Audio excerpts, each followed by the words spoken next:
Hello, everybody, and welcome back to Swamp Dog Games. Well, since the start of 2023, Humble Bundle has been averaging about 2 RPG bundles a month, and they're still keeping up that pace. So for March, we have the Castles and Crusades Humble Bundle from Troll Lord Games.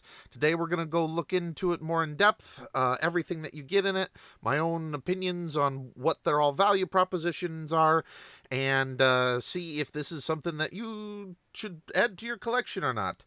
And if you'd like to help support the channel, you can add this to your collection through the affiliate link in the pinned comment or description box down below. Now, let's get into the Castles and Crusades Humble Bundle! If you're unfamiliar with Castles and Crusades, it is a OSR, as in old school Renaissance, old school theme RPG. Its name is actually derived from Gary Gygax's original gaming club, and it is widely told online, though I cannot find anything that I would definitively stick $1 million on proof-wise. Everybody seems to repeat the same story, that Gary Gygax believed and specifically said that Castles and Crusades is the direct spiritual successor for his Dungeons and Dragons line. That's, of course, after he got kicked out of TSR back in the day. But the Humble Bundle itself, if you're unfamiliar how Humble Bundle works, you pay money, you get these little packages, and for different tiers, part of it goes to charity, part of it pays for the bundle itself to both Humble and the publisher, and if you want, again, the little kickback to me wouldn't hurt to keep these Humble Bundle reviews going. Generally speaking, they always release these in 3 tiers. The bottom tier is, I've never seen it other than $1 tier. Now that's $1 US. Once you convert it into other currency, it's roughly about $1. The Heresy of Rot adventure isn't that bad. So if you already have Castles and Crusades and just want the Heresy of Rot, though why would you want to just suffice for just the Heresy of Rot? I would recommend the full bundle. The middle bundle is always going to be designed to push you into the top tier bundle. There are some nice adventures in here that could be worth it if you already have some of the stuff in the major bundle, but let's face it, the top of the line bundle, at least in the RPGs, is where you're going to get the most value proposition for your buck. When they say the whole $395 value, they're referring it to this. Though, in this case, as Humble Bundles go, I do believe the Player's Handbook should have been in the $1 tier. The 7th edition has been free since the beginning of COVID.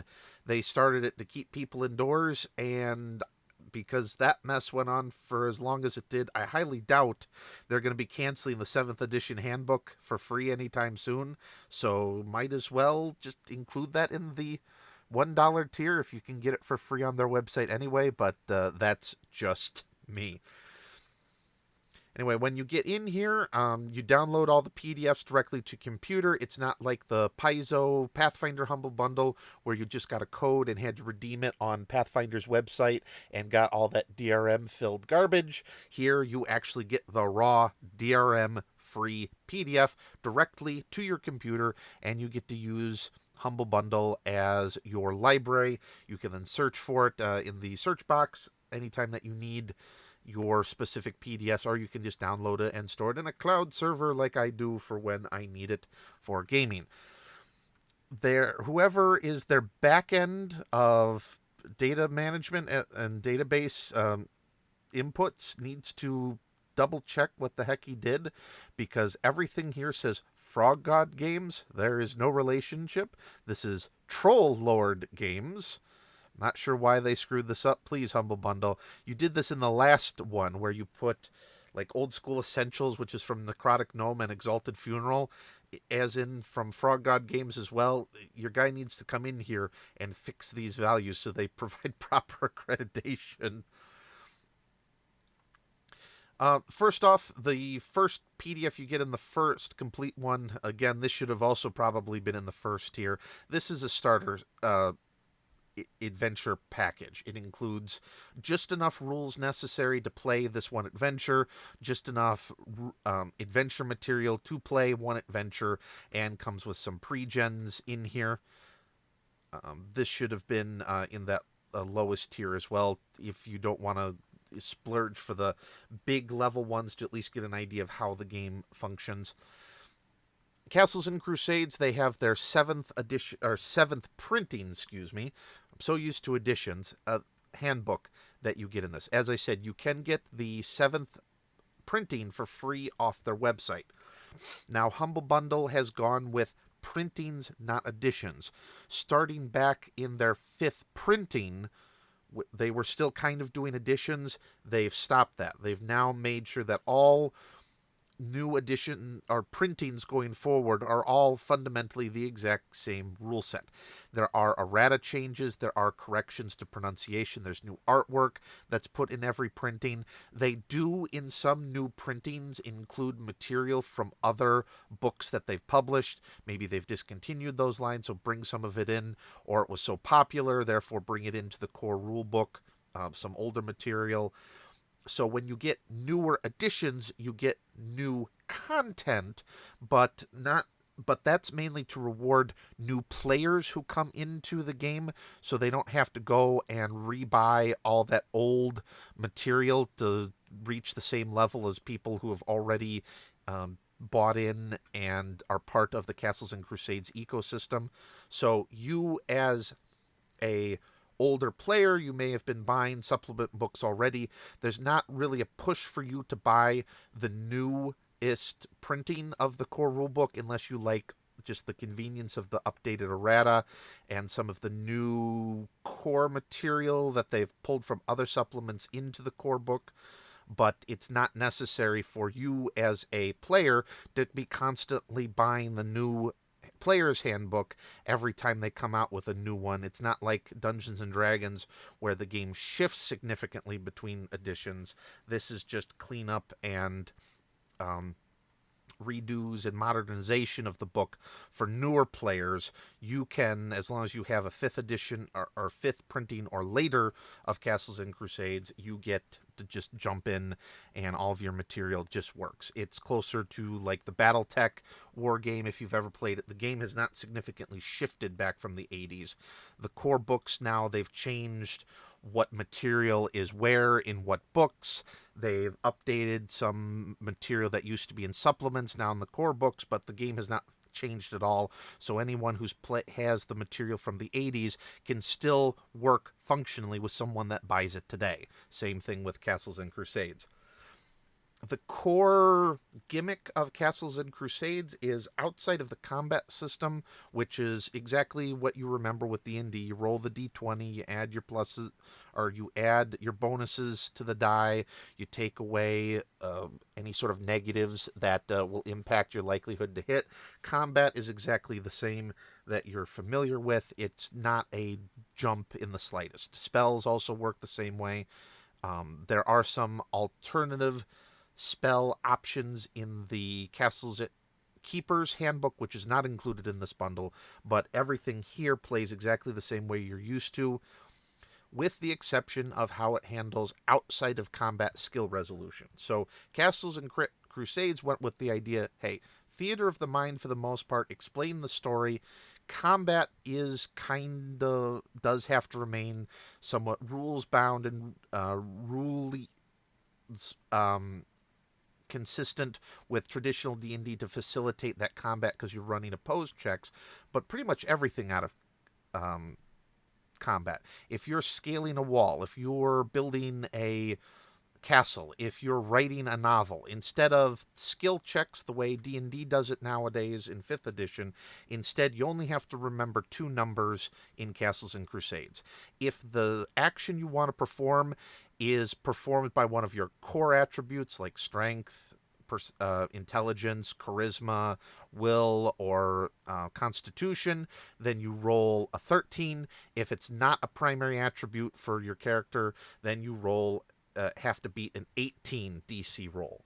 And then you have your more modifiers put on top of that, but you don't have to remember, okay, crafting at this level, it involves these particular DCs for this complexity of task. No, just one score, 18 if it's a non-primary attribute, 13 if it is. And then if things make it easier, then your number goes down. If the likelihood of the check being made harder for some reason, that number goes up that you have to beat. So it's a very nice, simple OSR system. Personally, my second favorite RPG, just because I don't get to play it as much as Old School Essentials, because that's what my group gravitated towards.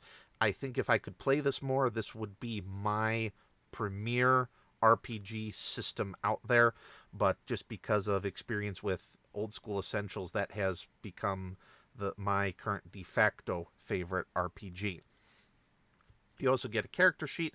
It is fillable. It does not have math in here, so I take that it could just be the reader. I do know there is a fillable version of this that is on their website. This might not be a fillable version on Humble, though usually this browser is pretty good about allowing you to edit fillable content, and I know I have a fillable version of this somewhere.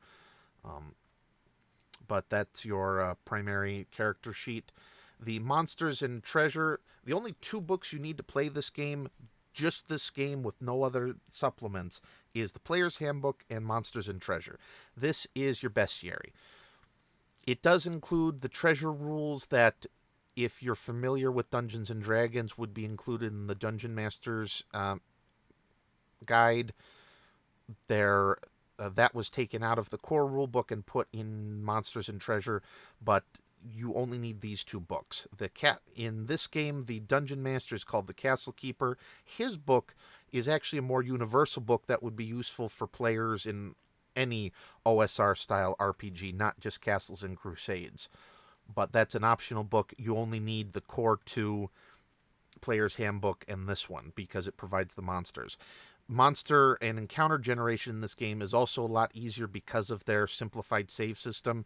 As you can see here, when it comes to the monsters manual, you don't need to be messing with fully statting out the monsters, creating full stat blocks for everything. What if you're familiar with Old School Essentials, creating the saving throw table for them. Here it's just what's their HP, how much they move, how hard it is to attack them, what are their attacks, and primarily what are their saves. So similar to modern D&D, where they went away from reflex, fortitude, and constitution saves, they just have strength, dexterity, intelligence saves, the like. This uses the same system. Again, if it's these are your physical attributes. So if you're fighting this gibbering mouther, if you need to roll a saving throw, that saving throw would apply to their strength, to their dexterity, or their constitution, then they would get the 13 roll. And then if it applied to their intelligence, their wisdom, or their charisma, then it would get an 18, start at the 18 difficulty roll for that monster to save against it. So as you can see, it very quickly simplifies the monstering process, and encounters are very quick. It's easy for a game master to create one on the fly without having to go through tables and a lot of work, and allows you to create NPCs and monsters very quickly to facilitate just their philosophy in this game. Just get you in the action, keep you in the action, don't let the rules take you out of the action mentality with Castles and Crusades. You do get a character class book.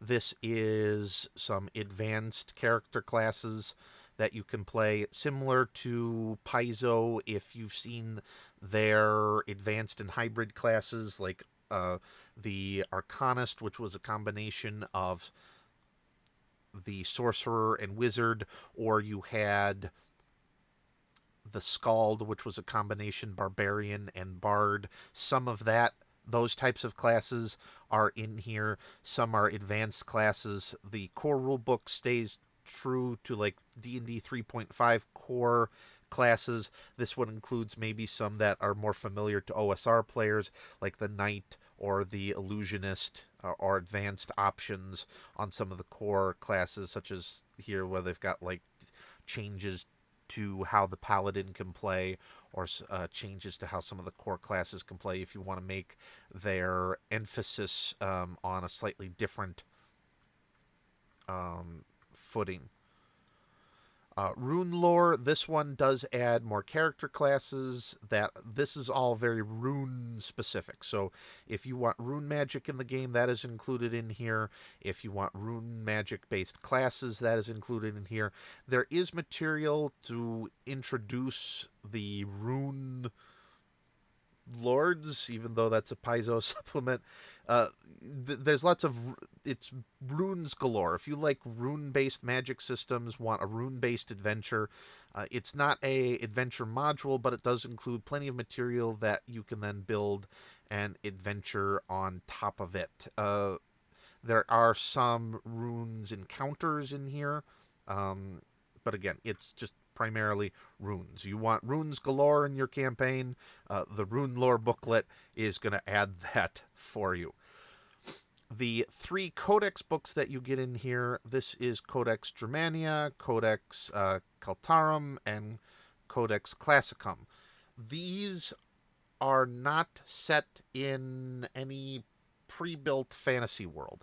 These are supplements that if you want to have traditional game playing in here, the Germanic tribes, this is of course your Celtic, so your Scottish or your Irish mythology, or here if you want like adventures with Hercules and his legendary journeys. These are books that take real world mythology from our world, not anyone's fantasy worlds, creates the rules to play those real world fantasy, theology, classical stories, and allows you to play adventures in those settings. So this is for if you want a slightly more real-world setting, all of these. There are a couple more books as well that they offer in their Codex series.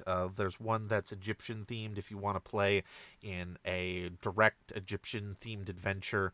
Again, this isn't that themed on Egyptian mythology. This is or themed on the mythology and gives all kinds of fantasy names. No, this is for those who want that core play in the mythology, where they don't mess with the names, they don't change anything to make it inspired by the mythology. This is for those who want to play those core mythological adventures in here. It does include specific monsters that are necessary to play in those settings, specific treasures, specific pantheons that are required. All of that is in these Codex books.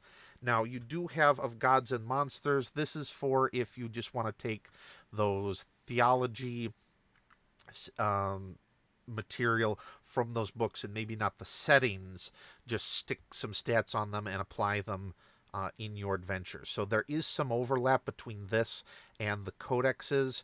It does have some material in here that isn't in the published codexes. I don't know if they've discontinued older ones and some of this is remnants, but this is just going to be of monsters and of deities statted out from pretty much everything. So if you just want the deities and the monsters without the setting information, you can do this. This is sort of like the old Deities and Demigods book or Legends and Lore book from TSR back in the day.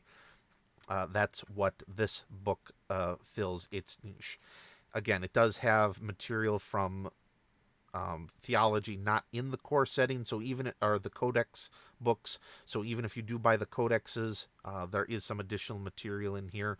So you can buy both. There is some overlap, but it's not enough that it would, in my opinion, negatively impact your purchase if you were to buy all of it or obtain this and then the codexes later or vice versa.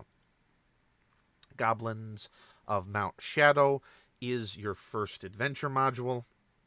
In this setting, it is a very goblin-focused setting. At the risk of spoilers, the stated plot on the website and all the material and quick read through is the goblins in the area weren't that much of a threat.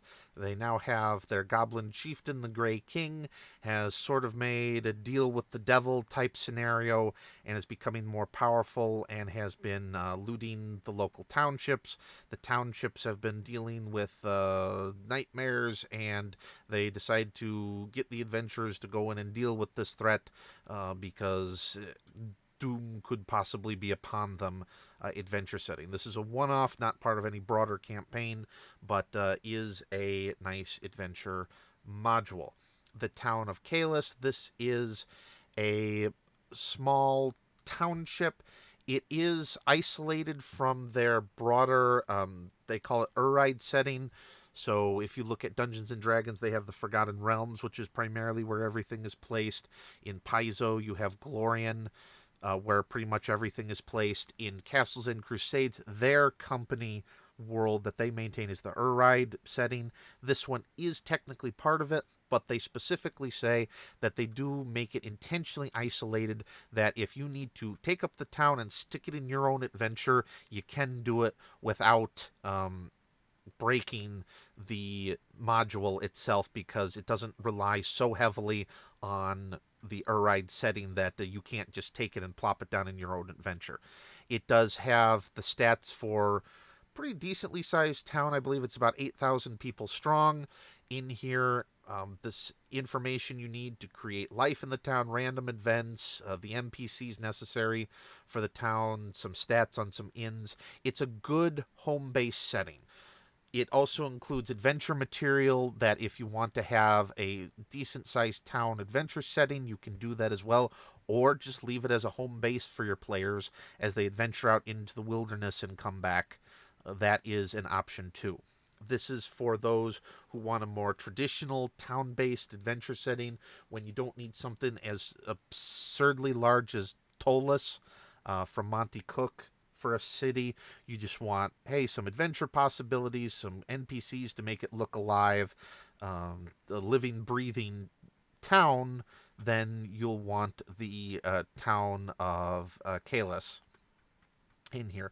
It is very old school in its approach, as you can see, very angular. It's not like modern cities where it looks like they use procedural generation to make it look like it grew more organically.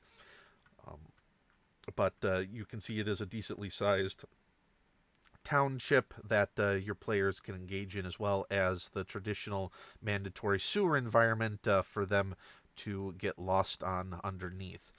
Now, the Hallowed Oracle book, this is based upon author, let me get to that section so I can get his name correct. This is for the world of the Abyss Walker, also called the Hallowed Oracle. It's a series of fantasy novels by author Shane Moore. So this one I'm not going to go into, but this is, for what I could look online of the book, since I have not read it, it opinion-wise seems to be somewhat decent interpretation of the or well-received adaptation of the novel into an RPG format. I kind of wish more books would do this, allow their settings to be turned into directly supported RPG modules. If you're a fan of the books, I don't see why you wouldn't be a fan and RPG simultaneously. I don't see why you wouldn't be interested in this. There's nothing like bad in the adventure, just through the quick look through that I did as part of this review. It's fine, but it is going to be very highly focused on that book, and I think whether or not you enjoy that particular author's series will probably have a high impact on whether or not you will enjoy the adventure.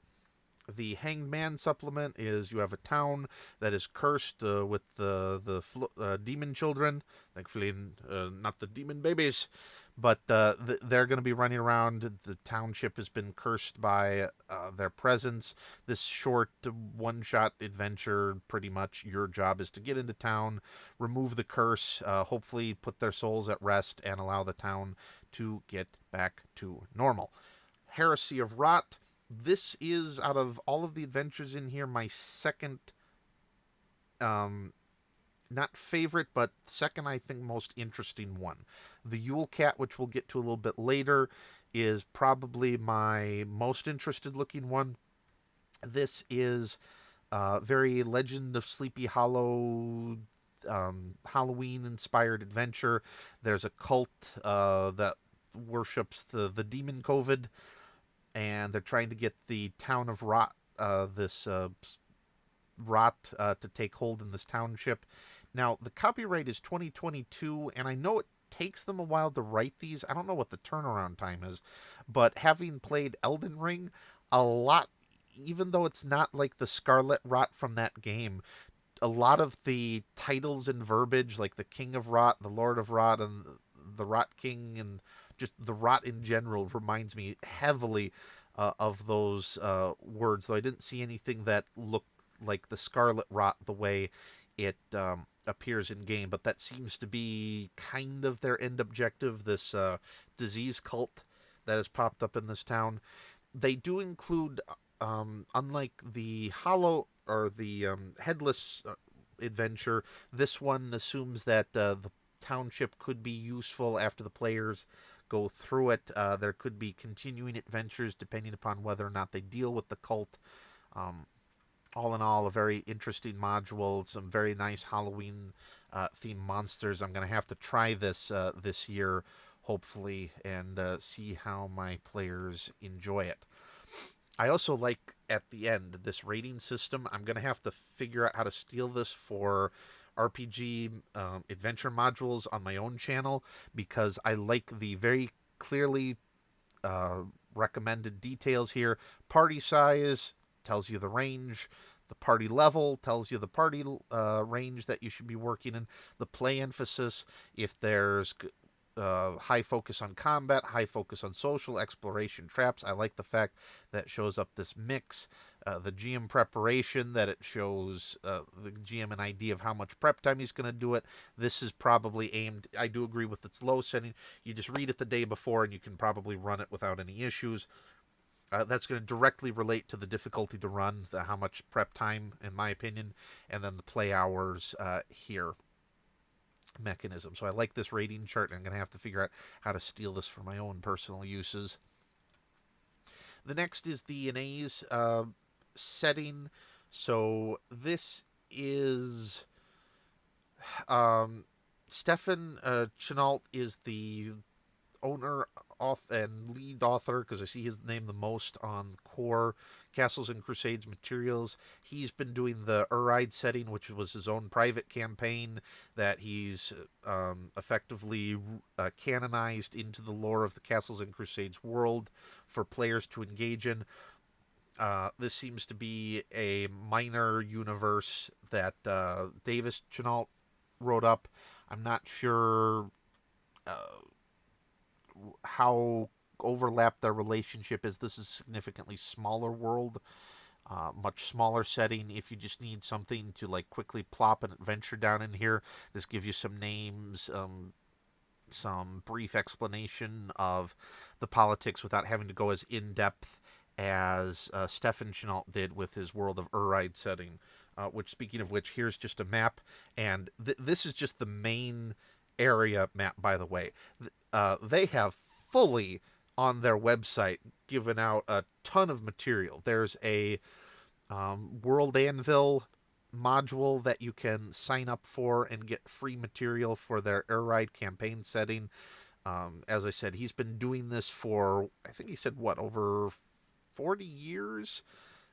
His campaign set in here, and so he's got a wildly fleshed out universe. If you talk about in totality of material published, I think Forgotten Realms has more material published for it writ large, but because of Stefan Chenault being so integrated into the publishing process, I think the Uride setting is overall denser, because in Forgotten Realms you tend to have them stick a adventure module or a location in the Forgotten Realms, but it's kind of isolated from the broader geopolitical and adventuring context of the setting. It's just there to say it's in the Forgotten Realms. He has directly integrated all of his material. So as a world, fleshed out world, I think overall this is significantly more fleshed out, significantly more alive and densely lore-filled world, even though the amount of words written about it might be somewhat smaller. You can get the core Codex Guide to Uride setting. Here they do the player's guide. So this is the player's jump-in point. You honestly don't need to go jump in and get the whole Uride setting unless you really be like, I want to play in this world. This is a lot of material that even the GM can use to create and set up adventures. It provides a lot of guide to how the world works. It is focused more on allowing players to understand their relationship with the greater Uride setting versus the Codex to Uride, which a lot has history, geopolitics, and gets into weather patterns, migration patterns, ice age patterns, and they go all out with just how much. I love that artwork. Just how much material and how densely designed the Uride campaign setting is. The Long Valley, this is part of their Gaxmore series. This was one of the weirder books in here, so I guess you could call it a globe-trotting quest. So, unlike think back to Keep on the Borderlands, one of those old TSR modules where you had the castle, you had, okay, here's roughly the relationship between the castle and the caves that you had to explore. That was your mega dungeon that the players were engaging with. And the material said, hey, this is the castle, this is the caves, this is where we're going to spend all of our focus, because this is going to be where the players are going to be spending most of their time. We kind of go into, hey, there's a forest around here, there's some monsters here that you can go into, but because you're primarily focused on those two locations, just devote all of our material to that. This is kind of the opposite and is more of a globe-trotting campaign. It's an adventure that tries to take you across this canyon. So while they have other modules like Gaxmore and some other named locations in here that are traditionally going to be your primary focus, this entire module is just focused on trying to drag you all over the valley so that you explore it. So the goal isn't to bring you to the set piece locations like Gaxmore, it's to take you kind of away from the set pieces just so you have a better relationship understanding of how the valley works, and where everything is in the valley, and how to find things in the valley. It's a very weird globe hopping trek, taking you away from it. I guess if you want, it's a nice idea if you want more settings in the Long Valley and the canyon to like flesh it out so that players aren't just using it as a main conveyance to get to the set pieces like Gaxmore, but it is kind of weird from me, who somewhat plays the traditional models, that this seems to run counter to traditional game design theory, and is taking you away from the set pieces to explore the forest around the keep or around the Caves of Chaos, but not to focus on dragging you into the caves itself. So kind of weird in that regard. The Portal Unfounding and For to Save My Soul, this one is focused primarily on two adventures. So you have the Portal Unfounding and the For to Save My Soul. These are demon-focused adventures. Thankfully, unlike Paizo, there are no demon babies, but there are hot snake women in here. These are focused on much higher level players, that because you're going to be involving more of the demons. Looks good, but going to be part of a later adventure that your players will engage with. Quick threats and side treks. This is sort of a collection of minor encounters similar to one page, not one page rules. They're essentially all just one page encounters. They're of varying levels, varying difficulties. They're not anything that you're going to be basing a campaign off of. Not at all. But if you just need quickly, you didn't prepare, you need some quick filler, that's going to be what is useful out of the quick threats and side treks booklet. Which, speaking of that, there is also another module in here, the classic monsters encounters as well. That's in the same vein. This one, some of them take up 2 pages with the artwork, but again, it's just one shot encounters of varying levels for quick filler content. Again, not a full campaign, just multiple small adventures for your players to engage with. The Fungus Gods from Outer Space. This is if you liked the Killer Clowns from Outer Space, but didn't have access to the rights and wanted to make a D&D module, you create Fungus Gods from Outer Space. As it says, you have got fungal gods from outer space that need to effectively possess the biomatter to turn into food for themselves, and they're going around the galaxy doing it. Could be a fun adventure. It's not as crazy as it might initially sound. There is some invasion of the body snatcher fear in here, but nice small little adventure module there. This one's my favorite, so I'm going to actually save that one for last. The Towers of Adventure, this is, how would I describe it? An oddball one. So you have a lot of, hey, here's some maps for some towers to stick in your adventure module if you want, I guess. And then it does provide some typical monsters and NPCs that might be encountered in sort of a tower crawl, if you could call it that. It's just a weird module for that. It's, hey, you need a tower for some reason. Let's create an adventure in a tower through procedural tower generation mechanics. It's like the more general booklet for dungeon design, I think, would have been slightly more helpful. I'm not sure how just get us a tower and then procedurally generate it is as useful as like a full-on procedural generated mega dungeon, but it takes a lot of those design concepts and just sticks it into a tower for you, and some reasons for the tower to existing. Maybe you want to create a tower that your players then occupy and then uses their home base, and they have to clear it out first. The adventure necessary to possess it, that type of material is in that book. The encounter tables and monster index. This is a game master's dream. So because the setting takes out so much garbage that 5th edition is really baked into their core setting, as a game master, you're used to going through here. You don't need to be reading all the lore for all the monsters. You just need a quick reference to what are their stats to throw them into combat. That's what this book is for. Just here's the name of the monster, all of the stats that you need to run it in the adventure, what page it's on if you need actual descriptions, but most of the time you don't need that. Just, again, get the core stats, play it, throw it into the adventure. You don't have to be looking through a 200-page book.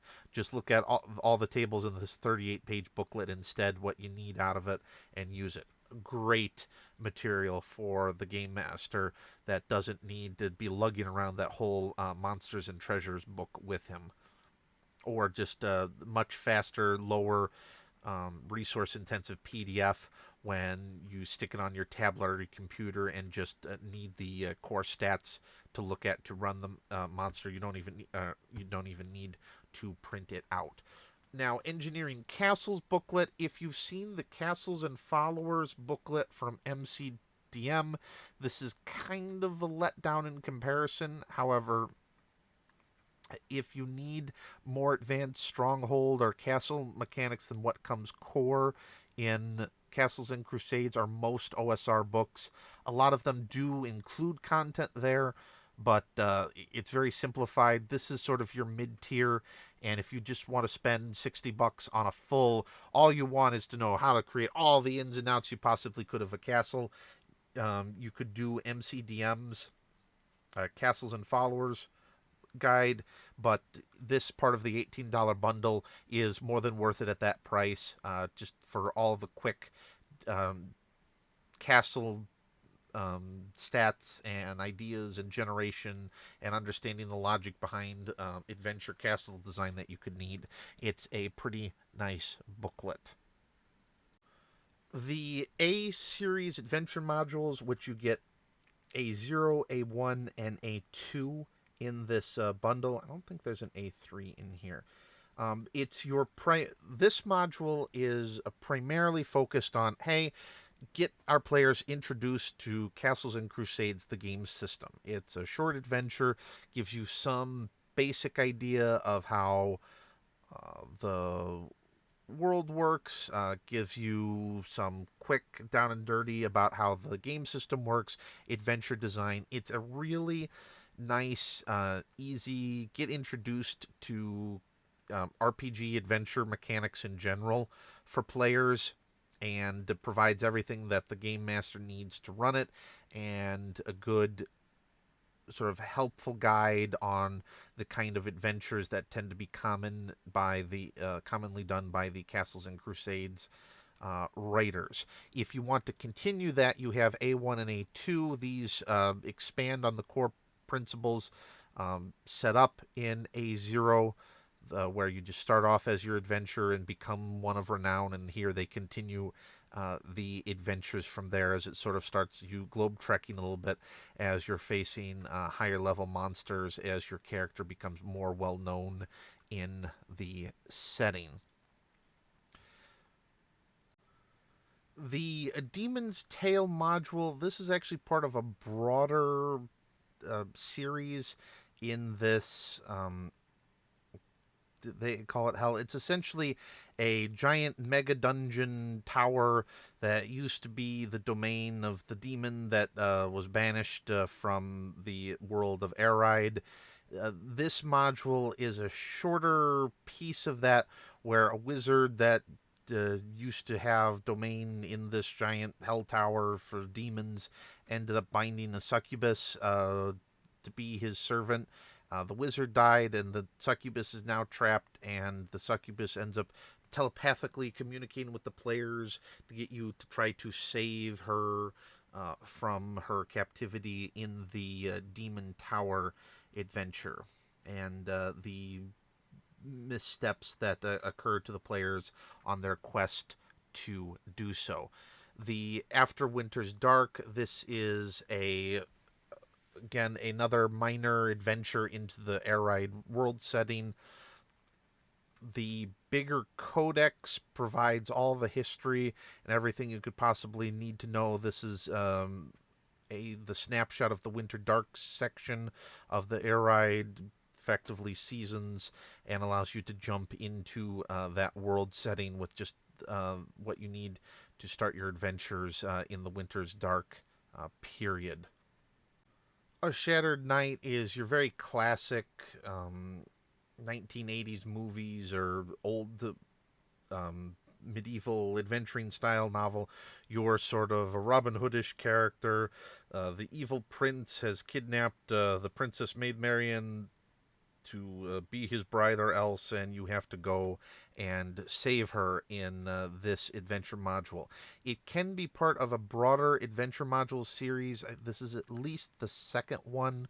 There's some other modules, but it looks reasonable, playable enough in your own to be able to use it. It is set not in the Aride campaign setting, but again, that sort of more classical Robin Hood-ish post-Arthurian Legends period of English mythology in there. This one is more of an Egyptian campaign, compared to the Codex series, which are Codex Egyptorum or whatever it's called, which is you want to play a exact Egypt setting. This is slightly more in that Egyptian-inspired mythology world compared to the codexes. The Pestilent Adventure module, this is, again, could be part of a broader adventure series. It seems to be roughly the same area as the A-series adventure modules that we already discussed.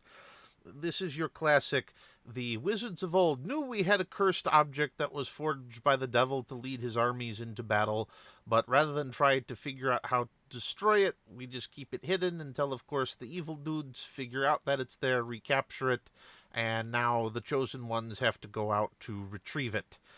Style adventure. In here, there's some magical mace that turns everyone that uses it into a psychotic killer, and you gotta retrieve it before it ends the world. A type of adventure setting.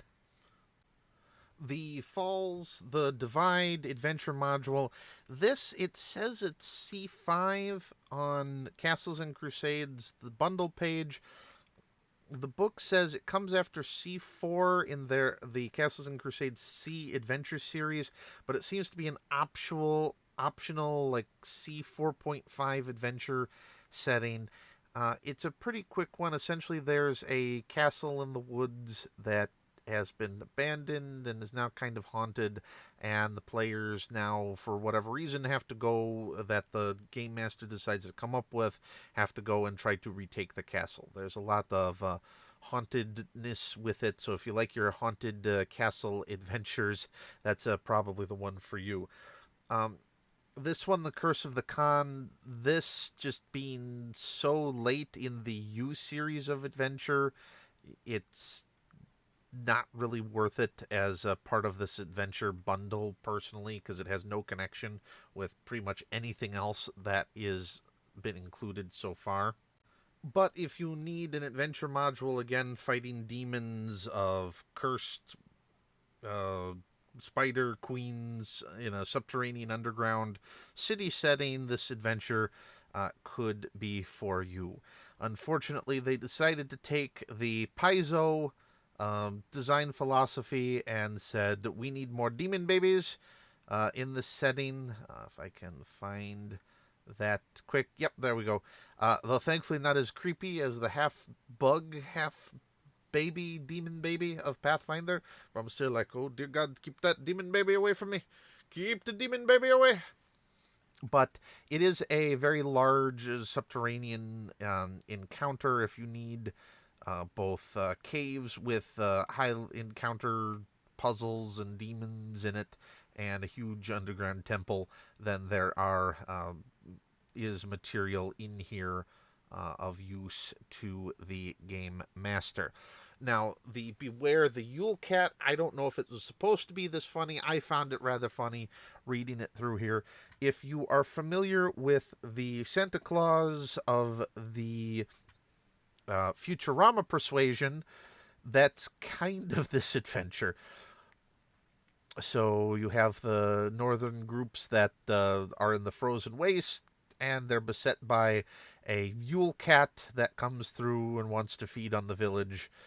This is your definitely Christmas-themed adventure, and it seems, in my mind, kind of inspired by the Santa Bot adventure module, just because every time, granted at a surface level, not because Santa Bot, the cat here, believes that anyone's necessarily evil, just that the live in fear around Christmas time because there's some gigantic cat demon that is coming after everyone, and they want to try to make it until spring module in here. As you can see, again, it's from the same people that did the Heresy of Rot module. It's very clear what this engages with. As you can see here, it's significantly social exploration, only slightly combat-based. I like this breakdown system that they do on here. Because this is significantly larger than the Heresy of Rot, it is going to take more time to run it. Again, the GM preparation, I might have jumped up to medium. Difficulty to run is definitely in the medium category. But all in all, a very nice adventure, this Yule Cat. Plenty of options for all kinds of funny stories to occur if you need a Christmas adventure campaign theme. And that's it for the Castles and Crusades Humble Bundle. I know Humble Bundle has been on a tear lately releasing RPGs, but I'm kind of over and done with Humble Bundle RPGs. I'd like to get back to reviewing all these basic fantasy books I just got and would like to review for the channel. It's nice that I can finally take a break and get on to reviewing other RPG content. Oh no, what is this? I'm on Humble Bundle. It says Dark Heresy, Black Crusade and Only War. Oh my god! It's 3 RPGs in a bundle now that I have to review. No!